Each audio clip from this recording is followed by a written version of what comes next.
realmente crítica, alarmante, en donde quizás como una de las primeras y rapidísimas conclusiones se ha militarizado el liderazgo sobre la fuerza pública. Antes lo que era la competencia de la policía ha sido asumido primordialmente por las Fuerzas Armadas.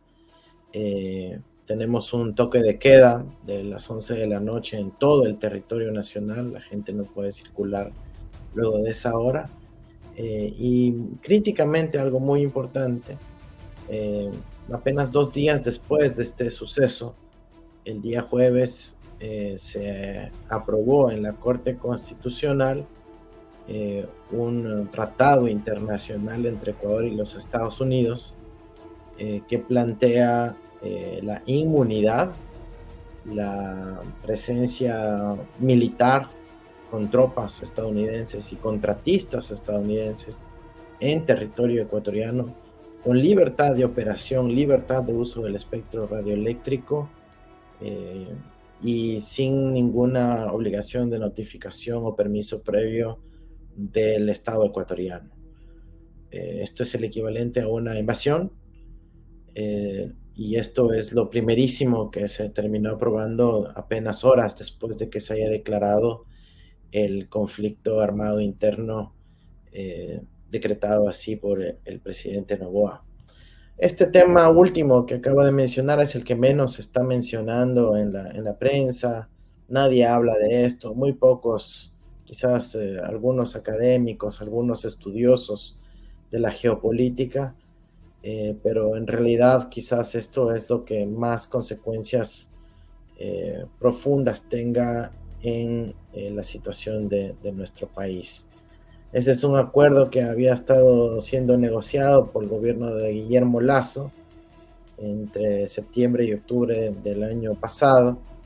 En octubre finalmente fue firmado con el embajador de los Estados Unidos, y ahora pues se aprovechó el momento para que tenga un proceso de aprobación rápida, expedita en la Corte Constitucional Ecuatoriana. Generalmente estos tratados demoran mucho en ser analizados y ahora lo hicieron en pocos días.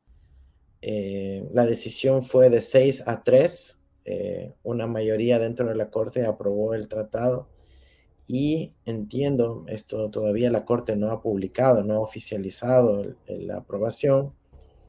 Es decir, la decisión ya se tomó, pero tienen temor de publicarla tan al apuro en la página web institucional. Pero al parecer inclusive la Corte decide o sentencia que no pase por la Asamblea Nacional por el riesgo que implicaría que en la Asamblea Nacional dicho acuerdo no se apruebe. Así que se van a saltar la Asamblea Nacional, imagínense un acuerdo militar de esta envergadura, y obviamente esto tiene implicaciones profundas para nuestro país. Eh, Quizás el momento, claro, está muy bien respaldado por el shock, el trauma colectivo que está viviendo la sociedad ecuatoriana, en donde pues todo el contexto hace que sea muy difícil que pues haya una mayoría que se oponga a la presencia de Fuerzas Armadas extranjeras en territorio ecuatoriano, ya que pues el discurso dominante en este escenario y ante tal trauma colectivo dicen no, que vengan los gringos a meter bala y digamos, estamos viviendo un momento de surgimiento de pensamiento fascista en el Ecuador proimperialista y claro, se vuelve extremadamente difícil oponerse a esto, pero a pesar de aquello, se han opuesto 3 de los 9 jueces de la Corte, de los mismos nombrados por pues, gobernantes pro-imperialistas como fueron Moreno y Lasso, para que veamos el grado de la implicación de esto. Y además han decidido saltarse a la Asamblea Nacional, a nuestro cuerpo legislativo, por temor a que pueda haber oposición ahí. Entonces, sí es una situación preocupante, crítica, grave, y obviamente puede tener implicaciones mucho más profundas. ¿Por qué? Porque quienes hemos estudiado la realidad de América Latina, sabemos que si bien pueden haber objetivos legítimos de luchar a favor de la seguridad ciudadana de la gente, inclusive de movilizar a las Fuerzas Armadas en escenarios tan críticos como los que significó la cooptación de la Policía Nacional por parte de fuerzas organizadas vinculadas al crimen organizado. Hay quienes creemos que esto se debe resolver en plena soberanía y no apelando a los Estados Unidos, ni a las tropas estadounidenses. Una cosa es que colaboren con inteligencia, con información, otra cosa es que vengan sus tropas.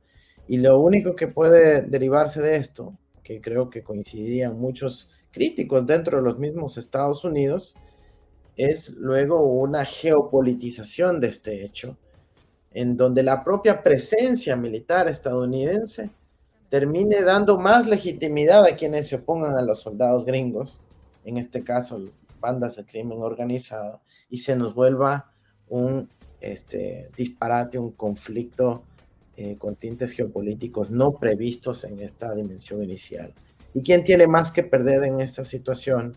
Son justamente las fuerzas antiimperialistas, la izquierda, que sufrirá la violencia política derivada de estos escenarios. Entonces, es muy preocupante que se quiera aprovechar este momento para meter a las tropas estadounidenses en este escenario.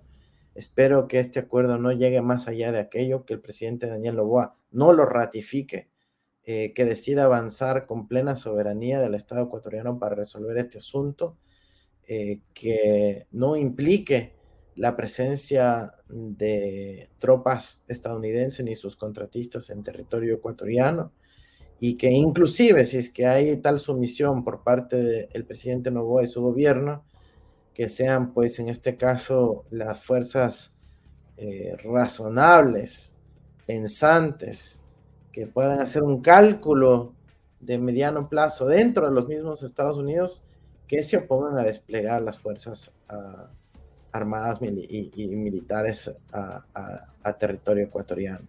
Es mucho pedir, yo sé, pues algo de lo que nos queda en estos momentos todavía.